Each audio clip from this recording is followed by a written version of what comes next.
स्वागत है दोस्तों आप सभी का आपके अपने YouTube चैनल सीजी ज्ञान पर। दोस्तों आज के इस वीडियो में 30 महत्वपूर्ण प्रश्न देखेंगे जो कि होगा शिक्षा मनोविज्ञान से। तो जरूर वीडियो को अंत तक देखिएगा और इस वीडियो को जरूर अपने दोस्तों के साथ शेयर कीजिएगा। देखिए दोस्तों, प्लेलिस्ट बना हुआ है शिक्षण अभिरुचि एवं अभिक्षमता का, व्यापम द्वारा जो आयोजित हुआ था प्री बीएड एवं डीएड, तो उसका प्लेलिस्ट है दोस्तों वो, जिसमें हमने जो शिक्षण अभिरुचि है अभिक्षमता है उससे संबंधित प्रश्न कराया है, तो उसे जरूर जाकर देख लीजिएगा दोस्तों। उसमें आपका मुख्य टॉपिक है एनईपी 2020, एनसीएफ 2005 और आपका है एजुकेशन एक्ट है 2009।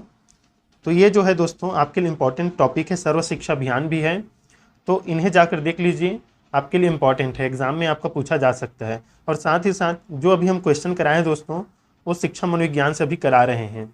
हो सकता है आपका जो इजी क्वेश्चन पूछा जाए, इसलिए प्लेलिस्ट में जो वीडियो अपलोड है व्यापम द्वारा आयोजित, उन्हें भी जाकर देख लीजिए दोस्तों, इंपॉर्टेंट है आपके लिए। चलिए इसे स्टार्ट करते हैं।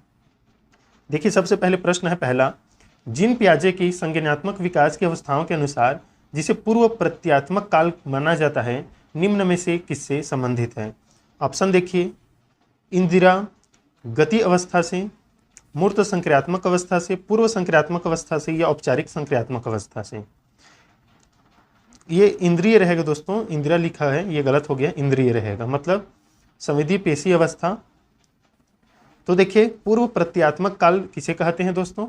ये कहा जाता है ऑप्शन सी, पूर्व संक्रियात्मक अवस्था को। आपको पता ही होगा 0 से 2 होता है, ये होता है दोस्तों 2 से 7, ये होता है 7 से 11 और ये होता है 11 से ऊपर। इसे याद रखिएगा, 4 अवस्थाएं होती है जीन पियाजे की। दूसरा प्रश्न देखिए, मोस्ट इंपॉर्टेंट, एक व्यक्ति के जीवन में नाम व प्रशंसा कमाने की इच्छा किस प्रकार का अभिप्रेरक है? आंतरिक अभिप्रेरक है, बाह्य अभिप्रेरक है, दैहिक अभिप्रेरक है या मनोवैज्ञानिक अभिप्रेरक है? सही उत्तर क्या रहेगा दोस्तों? जीवन में नाम व प्रशंसा कमाने की इच्छा किस प्रकार का अभिप्रेरक है? तो देखिए दोस्तों, अगर वो व्यक्ति खुद से अपने जीवन में नाम एवं प्रशंसा कमाने की इच्छा ला रहा है तो वो आंतरिक अभिप्रेरक होगा और ये अच्छा माना जाता है, ऑप्शन इसका सही उत्तर हो जाएगा। जो बाह्य अभिप्रेरक होता है दोस्तों वो पुरस्कार के लालच में किया जाता है, जैसे कोई कक्षा में आप पहला आने पर आपको चॉकलेट दिया जाएगा, ऐसा कहने से आप अगर पढ़ाई करते हैं तो बाह्य अभिप्रेरक होगा। लेकिन इसका आंसर ऑप्शन ए है। आंसर आपको मतलब इसमें पूछा जा सकता है कोई भी प्रश्न दोस्तों, आंतरिक और बाह्य अभिप्रेरक को घुमाकर ध्यान रखिएगा। तीसरा प्रश्न देखिए, क्रिया प्रसूत अनुकूलन सिद्धांत का प्रतिपादन किसने किया है? पावलोव, स्किनर, थॉर्नडाइक या कोहलर? बताइए दोस्तों, क्रिया प्रसूत अनुकूलन सिद्धांत मोस्ट इंपॉर्टेंट है।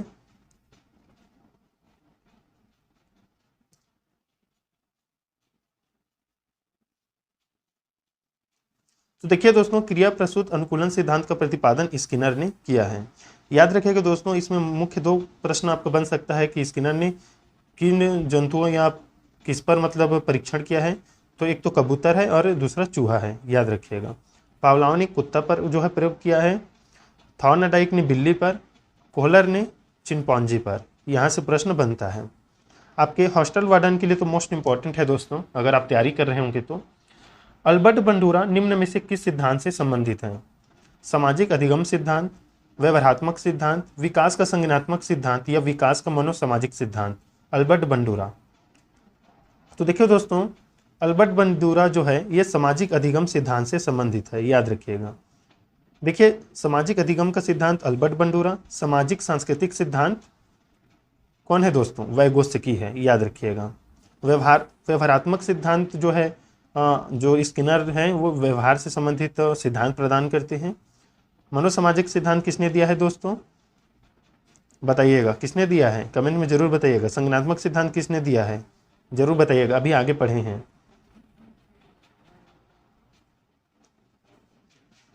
देखिए दोस्तों, आपके सिलेबस में जो है Pandit Sundarlal Sharma pre B Ed में शिक्षा मनोविज्ञान व विद्यालय दिया हुआ है। मतलब आपके कहीं से भी प्रश्न आ सकता है दोस्तों, इसलिए तैयारी इस बार अच्छी रखिए क्योंकि सिलेबस को इस बार बदला गया है। निम्नलिखित में से कौन सा सीखने का नियम नहीं है? तत्परता का नियम, तनाव का नियम, प्रभाव का नियम, अभ्यास का नियम? तो सही उत्तर हो जाएगा दोस्तों, सीखने का नियम नहीं है तो तनाव का नियम। ऐसा कोई नियम नहीं है। थॉर्नडाइक ने यह नियम दिया था सीखने के नियम को, तत्परता के नियम को, प्रभाव के नियम को और अभ्यास के नियम को।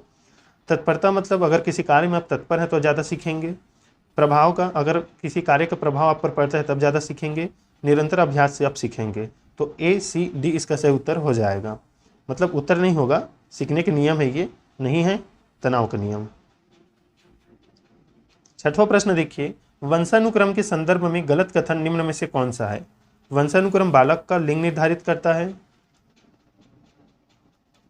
ये तो सही है। यह शारीरिक संगठन में महत्वपूर्ण योगदान देता है, सही है दोस्तों। यह जुड़वा बालकों के जन्म में योगदान देता है, सही है। इसमें रुचि, अभिवृत्ति, पसंद, नापसंद, मस्तिष्क की संवेदनात्मक भावनाएं समावेशित होती हैं। तो देखिए दोस्तों, ये जो कथन है गलत है, डी। तो गलत कथन ही आंसर रहेगा हमारा, तो सही उत्तर हो जाएगा ऑप्शन डी। सातवां प्रश्न देखिए, निम्न में से कौन रचनात्मक आकलन का एक उपयुक्त उपकरण नहीं है? रचनात्मक आकलन का एक उपयुक्त उपकरण नहीं है। दत्त कार्य, मौखिक प्रश्न, अवधि परीक्षा, प्रश्न और खेल।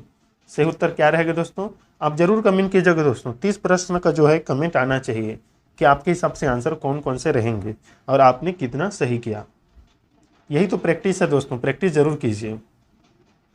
तो देखिए, रचनात्मक आकलन का एक उपयुक्त उपकरण नहीं है दत्त कार्य, मौखिक प्रश्न, अवधि परीक्षा, प्रश्न और खेल, ये जो है रचनात्मक आकलन का उपकरण है। ये जो है दत्त कार्य जो है ये रचनात्मक आकलन का उपकरण नहीं है। सूझ द्वारा सीखने के सिद्धांत का प्रतिपादन किसने किया है दोस्तों? बताइए सही उत्तर क्या रहेगा? सूझ या बूझ द्वारा सीखने के सिद्धांत का प्रतिपादन, थॉर्नडाइक, कोहलर, पावलोव, वुडवर्थ। तो सूझ द्वारा सीखने के सिद्धांत का प्रतिपादन जो है कोहलर ने प्रतिपादित किया है दोस्तों। कार्य को आरंभ करने, जारी रखने और नियमित करने की प्रक्रिया कहलाती है प्रेरणा, संवेदना, सीखना, प्रत्यक्षीकरण। मोस्ट इंपॉर्टेंट है। तो कार्य को आरंभ करने, जारी रखने और नियमित करने की प्रक्रिया दोस्तों सीखना कहलाती है। ऑप्शन सी इसका सही उत्तर हो जाएगा। विस्मृति कम करने का उपाय है सीखने में कमी, सीखने की त्रुटिपूर्ण विधि, पाठ की पुनरावृत्ति, स्मरण करने में कम ध्यान देना। बताइए दोस्तों, विस्मृति कम करने का उपाय क्या होगा? तो देखिए दोस्तों, विस्मृति कम करने का उपाय है पाठ की पुनरावृत्ति। हम जब पाठ को बार बार पढ़ेंगे, बार बार अभ्यास करेंगे तो ही हमें ध्यान में आएगा, हम ज़्यादा सीखेंगे दोस्तों। तो जो हम विस्मृति होता है हमारे, ये कम होगा। विस्मृति कम करने का उपाय यही होगा, निरंतर अभ्यास, पुनरावृत्ति। भूलने, जो हम भूल जाते हैं वो इसी से कम होगा। क्रोध व भय प्रकार है अभिप्रेरणा का, संवेग का, परिकल्पना का, मूल प्रवृत्ति का। तो सही उत्तर हो जाएगा दोस्तों, क्रोध व भय संवेग का प्रकार है दोस्तों। बताया था संवेगात्मक जो है बुद्धि वो इसी पर निर्भर करती है दोस्तों। संवेगात्मक बुद्धि अगर अच्छा होगा तो क्रोध भय आप उस पर नियंत्रण कर सकते हैं। समावेशित विद्यालय योजना के संदर्भ में कौन सा कथन गलत है दोस्तों? समानता की भावना का विकास, ये तो बिल्कुल सही है दोस्तों। धनात्मक आत्मसम्मान का विकास, सही है। विशेष आवश्यकता वाले विद्यार्थियों में आत्महीनता की भावना का विकास, ये गलत हो गया। विशेष बालकों के नैतिक आचरण को उठाना, बिल्कुल सही। समावेशी जो विद्यालय है वो इन पर कार्य करता है दोस्तों, ए बी डी पर।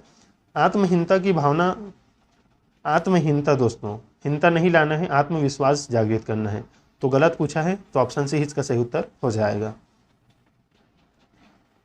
चिंतन अनिवार्य रूप से है एक क्रियात्मक गतिविधि, भावनात्मक व्यवहार, संज्ञानात्मक गतिविधि या मनोगतिक प्रक्रिया। तो देखिए चिंतन क्या है दोस्तों? एक मनोगतिक प्रक्रिया है। चिंतन जो है हमारी मानसिक प्रक्रिया से संबंधित है, मनोगतिक है, याद रखिएगा।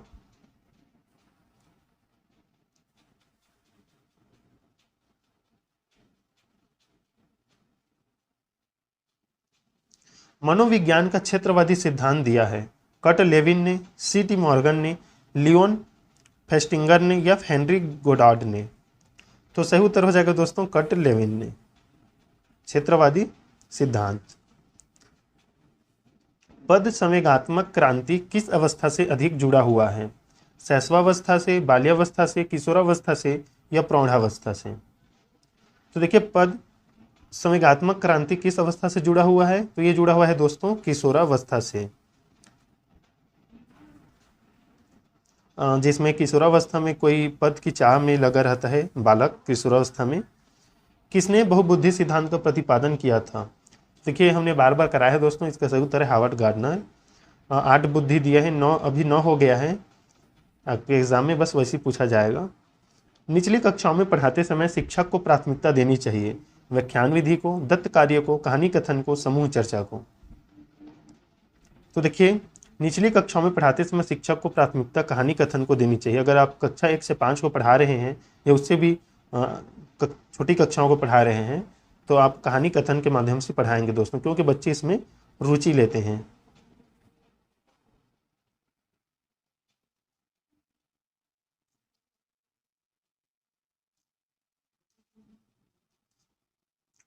देखिए 18वां प्रश्न है, खाली स्थान बैटरी का प्रयोग निम्न में से किसके मापन हेतु किया जाता है? व्यक्तित्व, रुचि, बुद्धि, अधिक्षमता। तो देखिए दोस्तों, बुद्धि जो बैटरी का प्रयोग है निम्न में से किसके मापन हेतु किया जाता है? तो बैटरी का प्रयोग जो है बुद्धि के मापन में किया जाता है। मानव विकास की यह अवस्था जिसे सुनहरी अवस्था भी कहा जाता है, गोल्डन पीरियड, वह है शैशवावस्था, बाल्यावस्था, किशोरावस्था या प्रौढ़ावस्था। सही उत्तर क्या रहेगा दोस्तों? तो देखिए, गोल्डन पीरियड बाल्यावस्था को कहा जाता है दोस्तों, यह सुनहरी अवस्था। ऑप्शन बी सही उत्तर हो जाएगा। वह विशेषता जो कि सहयोगात्मक स्थिति की सीमा में नहीं है। आमने सामने अंतःक्रिया, व्यक्तिगत जवाबदेही, कार्यों पर जोर, शिक्षक केंद्रित। सही उत्तर क्या रहेगा दोस्तों? सहयोगात्मक स्थिति की सीमा में नहीं है। तो सही उत्तर क्या होगा? शिक्षक केंद्रित। देखिए, आमने सामने अंतःक्रिया जरूरी है, व्यक्तिगत जवाबदेही भी जरूरी है, कार्यों पर जोर जरूरी है। शिक्षक केंद्रित ये जो है गलत हो गया। तो सहयोगात्मक स्थिति में बाल केंद्रित होता है दोस्तों, शिक्षक केंद्रित नहीं होता। देखिए दोस्तों, अगला प्रश्न है 21 नंबर। 8 वर्ष के सुधीर की मानसिक आयु 10 वर्ष है, उसकी बुद्धि लब्धि कितनी है? तो दोस्तों इसका आंसर आप कमेंट में बताइएगा। फार्मूला क्या है दोस्तों बुद्धि लब्धि ज्ञात करने का? तो वो है दोस्तों मानसिक आयु अपान वास्तविक आयु, वास्तविक आयु इंटू 100। अब आप कैलकुलेट करके बताइएगा। मानसिक आयु में उसका आएगा 10 वर्ष और 8 वर्ष जो है वास्तविक आयु है। तो कैलकुलेट करके बताइएगा कितना आंसर आ रहा है दोस्तों, वही इसका आंसर होगा। 22 नंबर प्रश्न देखिए, एक सिद्धांत के रूप में निर्मितिवाद। तो देखिए इसका सही उत्तर हम बताते हैं, अधिगमकर्ता को स्वयं के शब्दों का निर्माण करने की भूमिका पर जोर देता है दोस्तों, एक सिद्धांत के रूप में निर्मितिवाद। 23 नंबर प्रश्न देखिए, कोहलबर्ग का सिद्धांत निम्न में से किस विकास से संबंधित है? भाषा विकास, सामाजिक विकास, नैतिक विकास या शारीरिक विकास? तो देखिए कोहलबर्ग का सिद्धांत जो है संबंधित है नैतिक विकास से। ये पहले भी कराया है दोस्तों, सभी वीडियो में देख लीजिएगा कितनी अवस्थाएं होती है, कितने स्तर होते हैं, जरूर बताइएगा। इरफान खिलौने तोड़ता है तथा उसके अवयवों को देखने के लिए उसे अलग अलग कर देता है, आप क्या करेंगे? इरफान को कभी भी खिलौने के साथ खेलने नहीं देंगे, सदैव कड़ी नज़र रखेंगे, उसके जिज्ञासु प्रवृत्ति को बढ़ावा देंगे तथा उसकी ऊर्जा को दिशा प्रदान करेंगे, उसे बताएंगे खिलौने नहीं तोड़ते।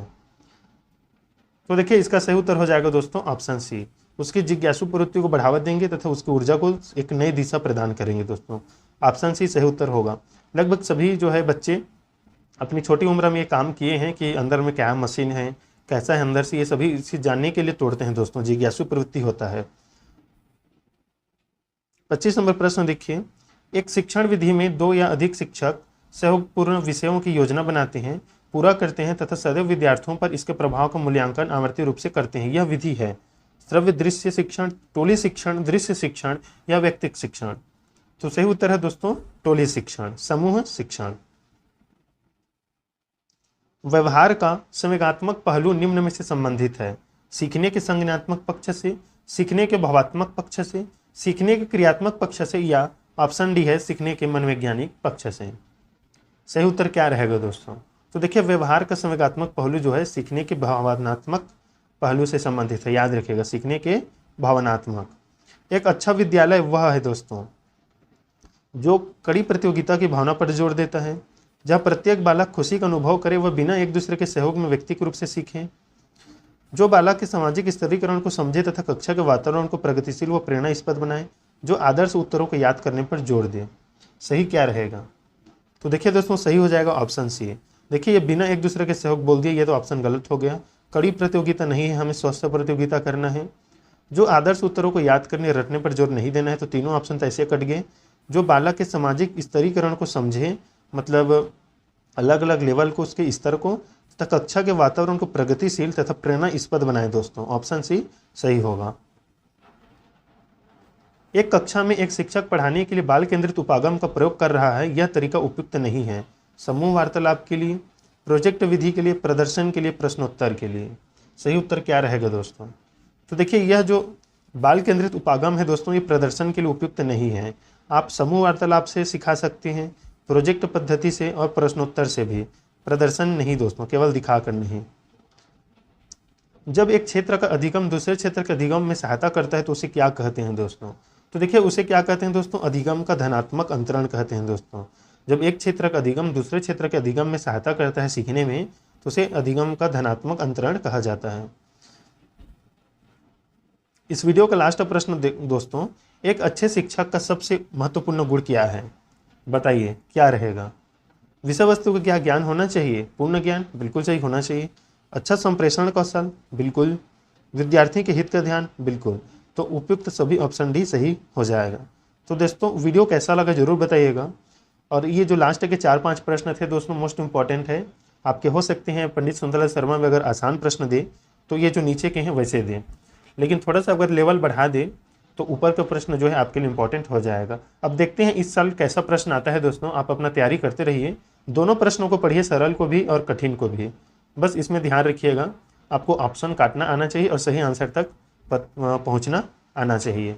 तो आपको अगर कोई भी क्वेश्चन घुमा कर देता है तो आप सही आंसर पहुंच जाएंगे। बस थोड़ा सा वैज्ञानिक को आप याद रखिएगा, मनोवैज्ञानिक को, कि किसने क्या सिद्धांत दिया है, कितनी अवस्थाएं क्या है, ये आपको याद करना पड़ेगा। तो मिलते हैं दोस्तों नेक्स्ट वीडियो में, तब तक के लिए दोस्तों धन्यवाद।